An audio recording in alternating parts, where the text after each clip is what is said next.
I think it's about time I drop the pretense and just admit that I get most of my video ideas from Twitter. This video is no different. Don't worry though, this video doesn't require any further reading. God forbid you need to be up to speed on the latest Twitter fiasco to understand my videos, but you should follow me anyway. I always say the correct things, the good things, the things that need to be said. Anyway, I'll explain that context later. I wanted to go over the progression systems in Geometry Dash and how the community interacts with them and what my take on the whole matter is. I briefly mentioned it in my 2.2 video already, but I figured I should do a proper, thorough breakdown from start to finish. So, to start with, I think I should explain exactly how the progression systems in this game work, so we have a frame of reference to work from in this discussion. This on its own is already a pretty daunting task, because it's not really as straightforward as you might think. This is important context though, so strap yourself in. First things first, achievements. These are as old as the game itself and revolve around a wide variety of objectives. Beating the main levels in normal and practice mode, earning stars and coins, beating demon difficulty levels and map packs. There's also a variety of secrets in the game that net you an achievement when you find them. There's too many to list, really. All in all, there are 537 achievements in the game right now. Any action you can think of in the game likely has an achievement tied to it. It's all-encompassing. Getting achievements grants you new icons and colors to customize your player character with, which is your ultimate tangible reward. And using hacks to unlock these icons is something we would never ever dream of doing, of course. Achievements are pretty self-explanatory at the end of the day, even if some of the requirements can be a little nutty or obtuse. Where things really start to get out of hand is the 2.1 update, which added a bunch of new progression mechanics. To begin with, levels now award you mana orbs as well as stars, which can be used to purchase new player icons in one of two stores. There's also diamonds, which can be obtained by beating daily levels or completing quests. And they, I guess they unlock the challenge. On top of that, there's Shards of Power, which is a whole new progression tree that keeps track of various different shards, which you just get out of chests. Where do you get chests from? Well, there's a big vault of them, and you're free to open them as long as you have enough keys, which you get for every 500 mana orbs you collect. Chests contain all manner of things. Mana orbs, diamonds, the aforementioned Shards of Power, and some even have their own unique player icons inside. You also get chests for beating gauntlets, which have predetermined drops, and weekly demons also award chests. Lastly, there's a daily chest that refreshes every 24 hours, as well as a smaller one that refreshes every 4 hours. Next, 2.2 expanded these systems a lot, adding a new suite of Shards of Power, as well as 2 more shops, one of which accepts diamonds as payment. Spent and unspent diamonds are now tracked separately to account for this, so you don't lose progress on your achievements. Oh, and I guess the community store also showed up at some point. Who knows when that happened? 2.2 also added lists as a source of diamonds, and it also added an entirely new progression system, the Paths of Power, which borrow their theming from the Shards of Power. There are 10 different paths, which can be unlocked by spending 25,000 orbs each. Once you do that, the path is considered active, and any stars or moons obtained will count towards its completion, which will grant you occasional new unlocks. You can only have one path active at a time, though. You can't double up on them and unlock them all at the same time. Finally, let's briefly go over the stats which are displayed on your profile, because they represent their own method of progression. When you beat levels, these numbers do go up after all. There's stars, which are your main reward for beating levels, then moons, which are the same as stars, but you get them for beating platformer levels instead. Next, we have secret coins, which can be collected in the main levels, as well as completing map packs and some hidden secrets. User coins are principally the same, but creators can place them inside their custom levels. Next is your number of completed demon levels, and lastly, creator points, which are awarded when a level you created has been rated by RobTop. Notably absent is unspent diamonds, by the way. I'm not sure why that is. I guess they're just not important enough. This is the briefest overview I could manage while also being comprehensive. Suffice to say, there's a lot. I don't think this is by accident either. I think RobTop made the progression in Geometry Dash as convoluted as it is for a good reason, at least from his perspective. After all, this does make people more engaged with the game. It makes them play more. But it also changes how people play the game. Not too long ago, EVW made a video about the 2.2 update that went over some of these progression mechanics, and in it he discussed the best strategy for how to spend your orbs. GD Colon has a website that tracks the most quote-unquote useful levels to beat, that being the levels that appear in the most lists and gauntlets. There's an entire metagame that has developed alongside these systems and how to interact with them in the most optimal way. And I'm not here to tell you that progression systems are inherently a bad thing. Let's get that out of the way first. It can be fun to plan out your strategy and to maximize your efficiency. Not to mention, it is true that in general, people enjoy watching numbers increase. It's like a dopamine shortcut. It gives you the sense that something is being accomplished after all.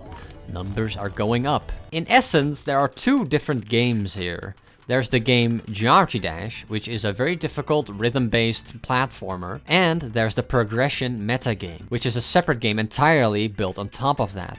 And these two games don't always coexist peacefully. It depends on the kind of person you are, but some players will find this progression metagame very stimulating. They'll see all these objectives and potential rewards and get excited about the prospect of completing them. That is what they're meant to do after all. But this can come at the cost of the main game itself. You see, if a player values the progression metagame a lot and is invested in reaching the next milestone, then playing levels becomes an obstacle in that path. The most efficient way to progress is to beat as many levels as quickly as possible, and this can affect your mentality when playing them. We saw this in my video about jump indicators too, where Flub said that as a star grinder he values levels that allow him to think less, because he wants to beat them as quickly as possible. And when a level isn't conducive to sight reading, you'll find many angry people in the comments complaining about it, because they weren't able to thoughtlessly beat the level in a few attempts.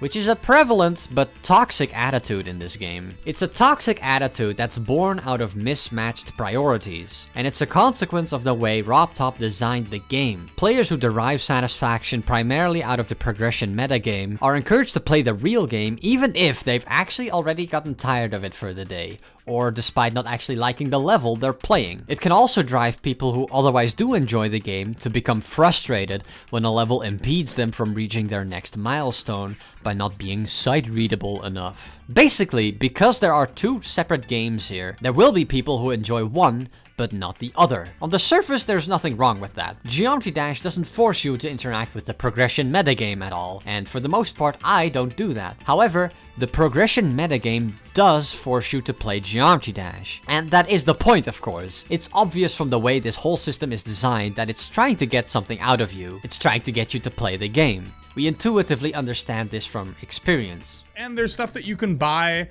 which I imagine some of these you could buy with real money or you could unlock them in the game. But just because the game didn't end up with microtransactions doesn't mean it's not still a bad system. This is why I think star grinding is a soul-sucking experience, or grinding any stat really. This goes for creator points too. The numerical reward at the end becomes so important that the journey itself to get there becomes a nuisance. And I see this crop up a lot in the community. People grinding list points, playing extreme demons they absolutely hate. People grinding creator points, becoming extremely entitled and frustrated when RobTop doesn't feature their levels, and star grinders complaining about levels that don't allow them to sight read them immediately. If you ask me, the best thing you can do is let go of these numerical wild goose chases, abandon your materialistic desires, and attain true enlightenment. Only then will you be able to truly value the journey itself, derive true satisfaction from the act of playing the game. At least, that's what works for me. You don't have to go that far, and I don't think it's impossible to enjoy the game while still going for progression. But I ask you to at least be mindful of the way you're interacting with the game, and how that can affect your perspective on it.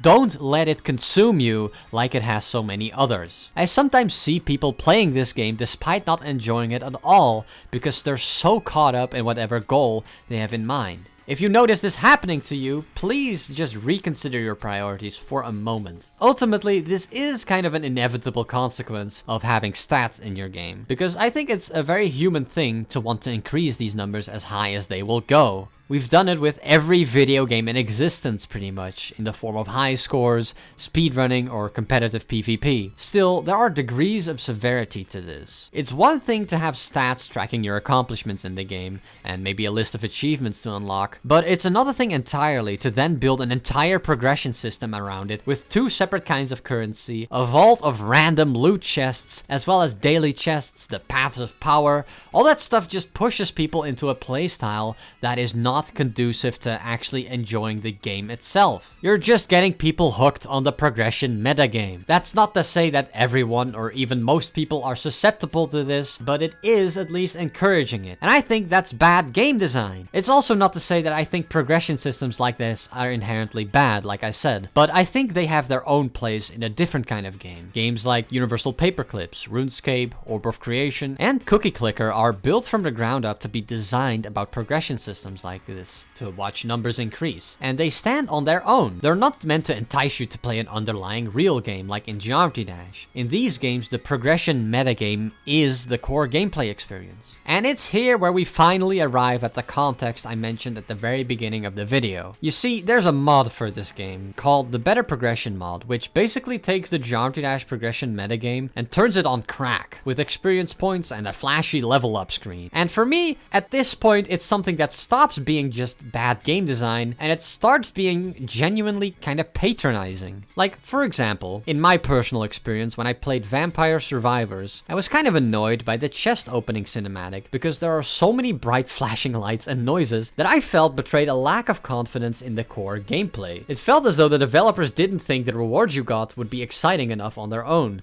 because of what they meant for you mechanically. So they added this completely over-the-top, superficial chest opening animation.